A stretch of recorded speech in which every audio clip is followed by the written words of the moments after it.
Alrighty, we have reached the wild card round of the NFL playoffs, and this is honestly one of my favorite weekends of the entire sports calendar year. Really exciting matchups that we have. I have a lot of confidence in the picks that I've put together, and I'm excited to get just right into it.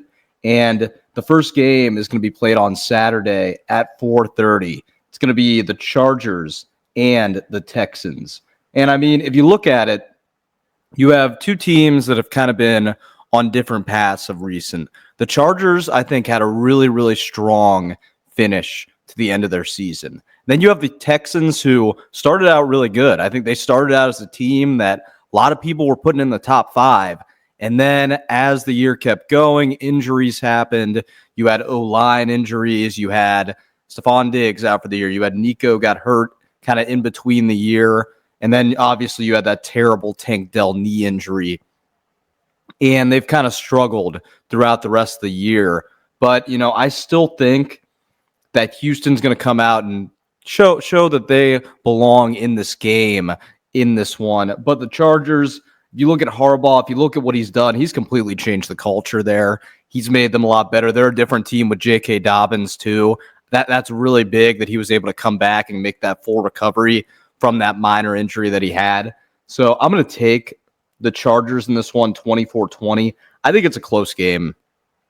I think it's a really close game through and through. If you look at it last year, Houston in the wild card round blew out the Browns and nobody expected it. I think this is another game where nobody really expects them to play good. Nobody expects them to win. I think it's a close game, and I think they hold their own. But just with the way the Chargers have played, with what Harbaugh has done historically in the postseason against teams of this caliber where they're trending, I got to take the Chargers 24-20. Moving on to another game on Saturday at 8 o'clock, you have the Steelers and the Ravens, an in-division battle in the playoffs. And I think these games can go, either way with it. If you look at it, the Ravens have won the last matchup in this series, and they have been, the one that the Ravens won, previous one, it was a blowout kind of game, but the one that the Steelers got, really tight battle. And when you're talking about in-division games, it's really a chess match between these teams know each other so well. Tomlin, Harbaugh, they know each other really, really well. And I think it's going to be a gritty game. And honestly, I do think it's a coin flip kind of game. It's a game I would definitely stay away from, because those in-division games, you don't know what's going to happen. I have to take the Ravens, though. I'm going to take them 25-24. I know the Steelers haven't been playing great as of recent, but you have to understand this is the third time these teams are going to play. Anything's on the table. Am I shocked if the Steelers win this game? Not at all. The fact that the Ravens spread is sitting at 10 right now, that's my best bet of the week. Steelers plus 10. Best bet of the week. And that's what I'm going to take, though, the Ravens 25-24. I think they're able to get the win, but there's a world easily where I could see the Steelers getting this game. But as of right now, Ravens 25-24. Moving on to the Sunday slate, we have the first game in this window, the Bills and the Broncos. And the Broncos are coming off a really, really good performance in that game against the Chiefs, but the Chiefs fully gave that game away. They didn't want any shot of Cincinnati getting the playoffs. They thought that Denver would be a better team to be in there. But I still think Denver's done a lot of good things. Sean Payton has done an incredible job as the head coach for them. If you look at it, Bo Nix, I figured that he would have decent production in the NFL. He's had incredible production. He's had a really, really solid year.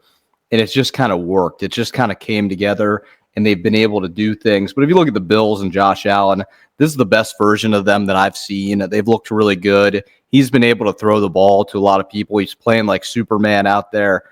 I have to take the Bills in this, and I have them pretty convincingly. Give me the Bills 31-20. I just think they're able to overpower this young rookie quarterbacked Denver Broncos team.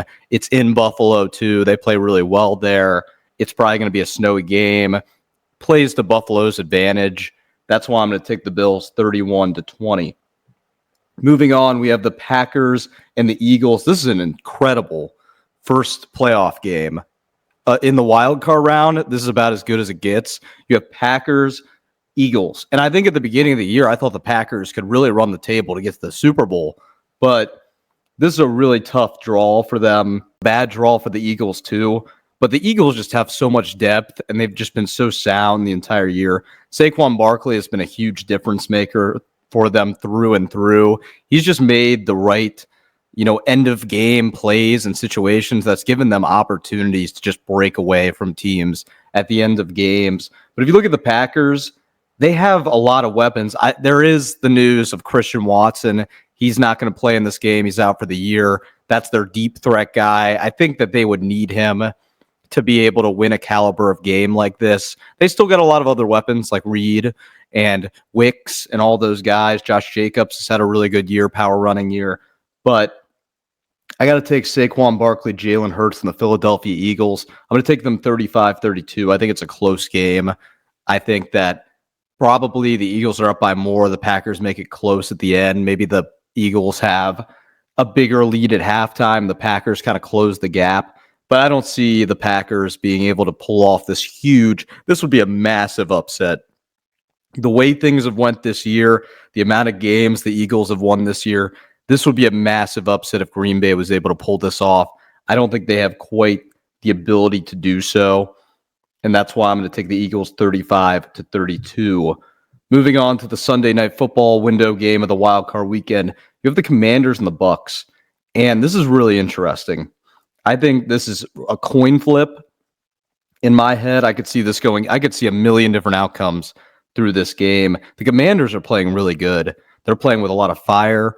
Terry McLaurin's playing really well. Jaden Daniels, obviously. They're just playing really, really sound football right now. They've overachieved in this first year massively to be able to be the seed that they ended up being just within what it's been this year. It's really quite incredible.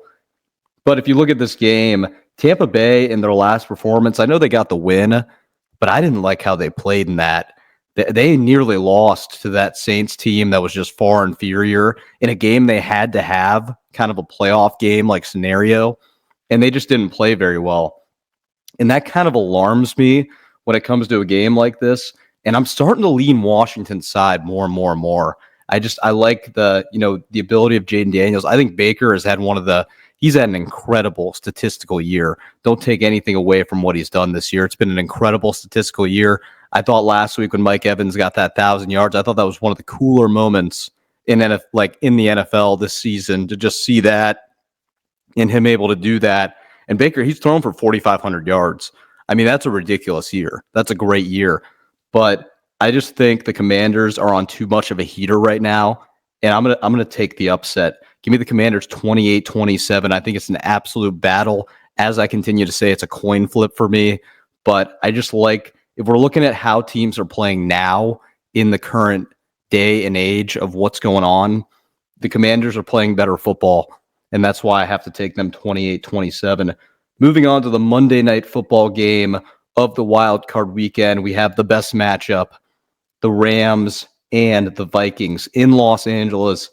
And I've went back and forth on this game maybe 10 to 15 times. I just continue to go back and forth on this game because you look at it from the Minnesota side, embarrassed by the Lions last week in a playoff type game for the number one seed. And it's going to be a huge game for Sam Darnold. This is a $100 million game for Sam Darnold. If he wins this game and has a good performance, he's going to get paid. If he loses this game and looks bad, he's probably not going to get paid. He'll get something. He's not getting the bag. It's a huge game for Sam Darnold. It's the biggest game of his career. It's one of the bigger playoff games for an individual in their career that I've seen in a long time. So there's that on the line. Then if you look at the Rams, just a team that has gotten better and better week to week. That defense gets better every week. I think that offense is really tough to stop with Puka Nacua, with Cooper Kupp, with Higbee now. It's a really, really solid offense. You saw what they did against the Bills. That was an incredible matchup and performance.